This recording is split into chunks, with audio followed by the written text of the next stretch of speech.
Iran Israel যুদ্ধের গোপন তথ্য ফাঁস। রক্তক্ষয়ী সেই সংঘাতে ইরানের পাল্টা আঘাতে নিহত হয়েছে ইসরায়েলের ৩০ জন বৈমানিক। এই চাঞ্চল্যকর তথ্য প্রকাশ করেছেন ইরাকে নিযুক্ত ইরানের সাবেক রাষ্ট্রদূত হাসান কাজিমি কুমি। তিনি এটিকে ইসরায়েলি শাসন ব্যবস্থার জন্য বড় ধাক্কা বলে অভিহিত করেছেন। ৩০ পাইলটের প্রাণহানির খবর দিয়েছে বার্তা সংস্থা মেহের। এই খবরে বিশ্বজুড়ে রীতিমতো চাঞ্চল্য তৈরি হয়েছে।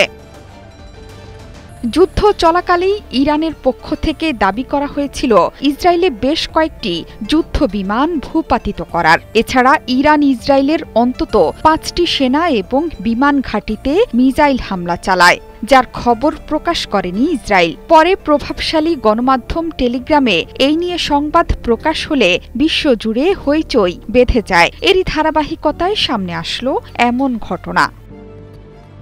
ইরানের সেই সাবেক রাষ্ট্রদূত মনে করেন এই ঘটনা ইসরায়েলি শাসনের জন্য কোনো ছোট বিষয় নয়। মূলত এই কারণেই এখন পর্যন্ত যুদ্ধের ব্যাপারে বহু তথ্য গোপন করেছে বা লুকিয়েছে বেনিয়ামিন নেতানিয়াহুর সরকার। তার দাবি, যুদ্ধে শত্রুপক্ষের মূল উদ্দেশ্যই ছিল ইরানের সরকার পরিবর্তন। এর পাশাপাশি দেশটিতে আবারও পশ্চিমা প্রভাব ফেরত আনা। উল্টো ইসরায়েলকে ভয়ঙ্কর প্রত্যাঘাত করেছে ইরান।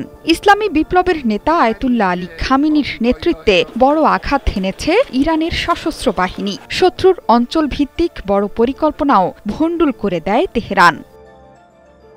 চলমান পরিস্থিতিতে ইসরায়েল যখন নিজেদের ক্ষয়ক্ষতি লুকিয়ে যাচ্ছে কঠোর সেন্সরশিপের মাধ্যমে, ঠিক তখনই ৩০ জন ইসরায়েলি বৈমানিকের মৃত্যুর খবরে বিশ্বজুড়ে তৈরি হয়েছে চাঞ্চল্য। এই ঘটনা সত্যি হলে ইসরায়েলের জন্য তা হবে রীতিমতো বিপর্যয়কর। তেল আবিবের সক্ষমতা নিয়ে আবারও প্রশ্ন তুলবেন সমর বিশেষজ্ঞরা। গত ১৩ জুন থেকে ইরান ইসরায়েল সংঘাত শুরু হয়েছিল।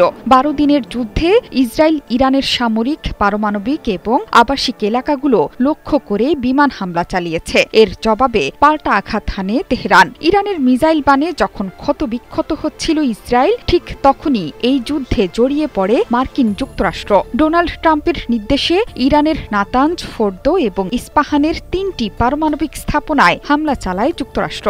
জবাবে কাতারের আল উদেইদ সামরিক ঘাঁটিতে মিসাইল হামলা চালায় তেহরান। ইরানের তীব্র প্রতিক্রিয়ায় দ্রুত গতিতে যুদ্ধবিরতিতে যায় ইসরায়েল। জোহরা চৌধুরী সেতু, ৭১।